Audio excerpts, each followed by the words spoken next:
मंदसौर की धरती को गौरवान्वित करने वाले भारतीय सेना में 22 वर्ष की सेवा देने वाले दो जवान मुकेश कुमार डांगी व योगेश चौहान सेवानिवृत्त होकर मंदसौर पहुंचे। इस अवसर पर उनका भव्य स्वागत किया गया। उनके सम्मान में रैली भी निकाली गई। मंदसौर नगर की पावन धरती उस समय गौरवान्वित हो गई जब भारतीय सेना में 22 वर्षों तक देश सेवा करने वाले दो जाबाज सैनिक सेवानिवृत्त होकर अपने गृह नगर पहुंचे। उनके आगमन पर नगर में देशभक्ति का माहौल देखने को मिला और सैकड़ों लोगों की भीड़ ने पुष्प वर्षा कर उनका जोरदार स्वागत किया। हम बात कर रहे हैं संजीत नाका पटेल नगर निवासी योगेश चौहान और अफजलपुर निवासी मुकेश कुमार डांगी की। दोनों सैनिकों ने भारतीय सेना में 22 वर्षों तक अपनी सेवाएं देकर देश की रक्षा में महत्वपूर्ण योगदान दिया और अब सेवानिवृत्त होकर अपने घर लौटे हैं।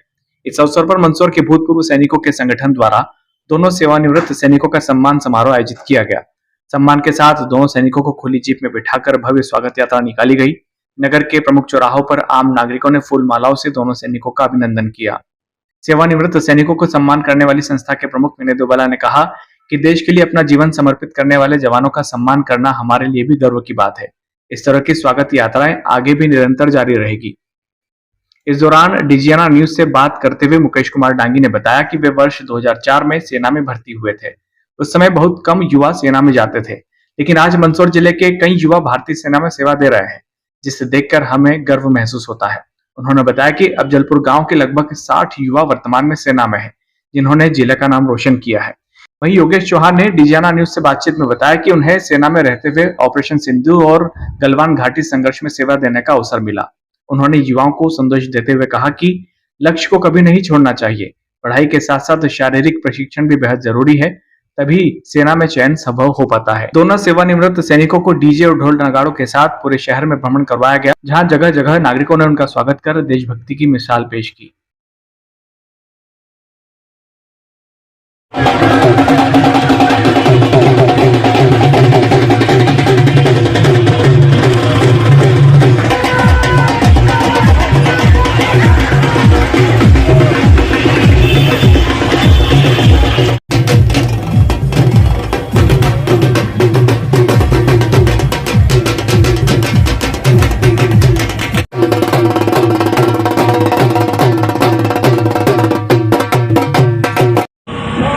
मंदसौर में एक नई परंपरा का इजाद किया है। जो भी सैनिक सेवानिवृत्त आके आता है, शहर का, गांव का, कहीं भी हो, उसका सम्मान भारत माता चौराहे से। तो ये परंपरा कैसे दिमाग में और कैसे सुझा?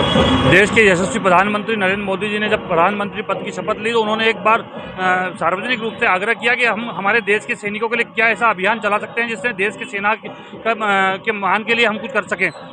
उनकी बात को आगे बढ़ाते हुए मंदसौर में यह अभियान चालू हुआ और हम लोगों ने प्रत्येक सैनिक जो भारत भूमि की रक्षा करने के लिए जाएगा, जो मंदसौर का नाम पूरे देश भर में गौरवान्वित करेगा, उसका मंदसौर शहर में पूरा नागरिक अभिनंदन कराएंगे। सड़कों पर खुली जीप में बिठाकर उसका जुलूस निकालकर उसका अभिनंदन करने का काम करेंगे। तो जब हमने एक सैनिक से सम्मान प्रारंभ किया तो आज मुझे हर्ष है कि मुकेश कुमार डांगी जी और योगेश सिंह जी चौहान साहब के रूप में हमारा दो सैनिक आज मंदसौर में आ रहे हैं, जो 779 और 80 के रूप में आज हम सैनिक का सम्मान कर रहे हैं। हमने 780 सैनिकों का सम्मान मंदसौर की धरती पे किया है, तो आज मुझे गर्व होता है कि पूरा मेरा मंदसौर शहर सैनिकों के सम्मान के नाम से जाना जा रहा है।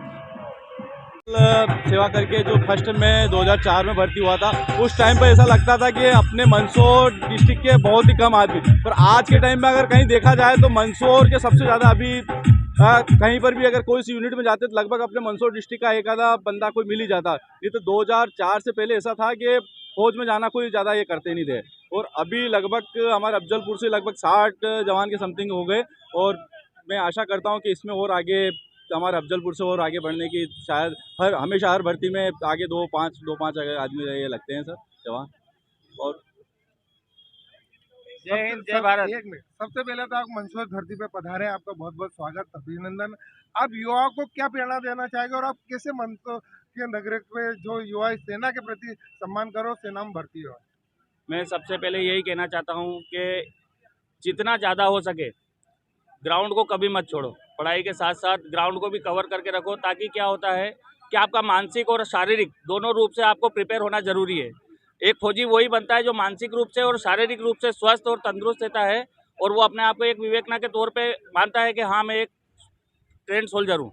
तो मैं बस यही कहना चाहता हूँ कि बहुत बढ़िया तरीके से जो स्वागत आप लोगों ने इतना कीमती समय निकाल कर जो परेड टाइम बोला जाता है फौज में, और इतना कीमती समय निकाल कर आप लोगों ने जो इतना सहयोग प्रदान किया उसके लिए धन्यवाद। जय हिंद, जय भारत। आपने भारत के किन किन क्षेत्रों में, किन बॉर्डर में कहाँ सेवाएं दी? मुझे काफ़ी अच्छा लगा ये सवाल जो पूछा इन्होंने। मैं सोचा भी नहीं था कि मैं, जैसे कारगिल युद्ध हुआ था जब, उस समय तो हमने सुना ही सुना था कि यार कारगिल में गए थे, तो मुझे इसका मौका मिला गलवान में, क्योंकि मैं गलवान में वहाँ पोस्टेड था। वहाँ मैंने चीनियों के साथ में देखा किस प्रकार से युद्ध हुआ, किस प्रकार से क्या क्या कार्रवाई हुई। मुझे वो मौका मिला। मुझे ऑपरेशन सिंदूर में मौका मिला, गाड़ियाँ ले जाने का, करने का, स्टेबलाइजर करने का। मुझे काफ़ी बहुत कुछ प्रेरणा मिली कि हाँ, हम देश के लिए कुछ ना कुछ करके आए हैं।